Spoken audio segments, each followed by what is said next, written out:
అసహనానికి గురి కాకండి, సహనంతో మాట్లాడండి, సభా సాంప్రదాయాలను కాపాడండి. మీరు సీనియర్ శాసనసభ్యులు, మంత్రి పదవి కూడా చేశారు మీరు 10 సంవత్సరాలు. మీరు ఈ విధంగా మాట్లాడడము, సభను సాంప్రదాయాలను తప్పుదోవ పట్టించడం మంచిది కాదు. ప్లీజ్ మాట్లాడండి. అధ్యక్ష ఏ సభా సంప్రదాయానికి నేను విరుద్ధంగా మాట్లాడినా మీరు చెప్తే తర్వాత మాట్లాడదు అధ్యక్ష. నా విషయంలోనే నన్ను ప్రశ్నించడమే సభా సాంప్రదాయాలకు విరుద్ధం.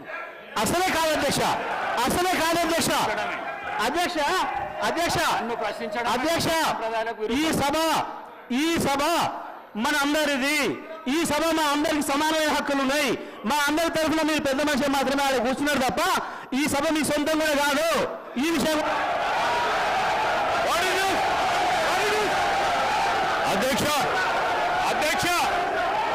అధ్యక్ష వారు మాట్లాడిన ప్రతి పదం వెనుకకు తీసుకోవాల్సిందే.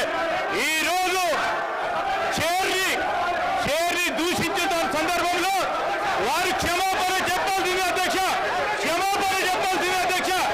అహంకారంతో మాట్లాడకూడదు అధ్యక్ష.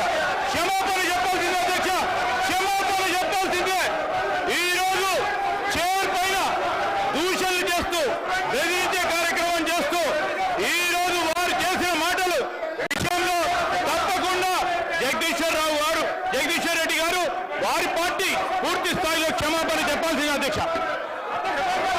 మా దళిత వర్గానికి చెందినటువంటి మా గౌరవ స్పీకర్ గారిని అవమానపరిచినందుకు బేషరతుగా క్షమాపణ చెప్పాలని చెప్పి కోరుతున్నాము.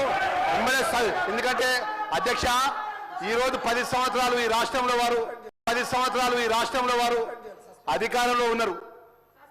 చైర్కు గౌరవించాల్సిన కనీస మర్యాద లేకుండా పిట్ట కథలు చెప్పుకుంటూ స్పీకర్ గారిని ఏకవచనంతో మాట్లాడినట్టు సందర్భంలో పట్ల తక్షణమే జగదీశ్వర్ రెడ్డి గారిని సస్పెండ్ చేయాలి. గతంలో జరిగిన సభలో మా యొక్క సంపత్ కుమార్ సభ్యుడు పేపర్ ఇట్లా పైకి ఎసిరేసినందుకే ఆయనకు శాస్త్రీయ సభ్యత్వం రద్దు చేసే విధంగా సస్పెండ్ చేసిన అధ్యక్ష. జగదీశ్వర్ రెడ్డి గారు తక్షణమే సస్పెండ్ చేయాలని చెప్పి మిమ్మల్ని కోరుతున్నాం అధ్యక్ష. దళితులపై జరిగినటువంటి అవమానాన్ని యావత్తు దళిత జాతికి క్షమాపణ చెప్పాలి. మొదటి నుంచి కూడా టీఆర్ఎస్ ప్రభుత్వం దళితుల మీద చిన్న చూపు, దళిత వర్గాల చిన్న చూపు, చేరు మీద చిన్న చూపు. ఈరోజు జగదీశ్వర్ రెడ్డి గారు మాట్లాడిన మాట విషయం తక్షణమే ఆయన సస్పెండ్ చేయాలని చెప్పి డిమాండ్ చేస్తున్నాం అధ్యక్ష. ప్రపంచంలో ఏ మూల ఏ క్షణం ఏం జరుగుతుందో వేగంగా తెలుసుకోవడానికి తొలి వెలుగు వాట్సాప్ ఛానల్ని ఫాలో చేయండి.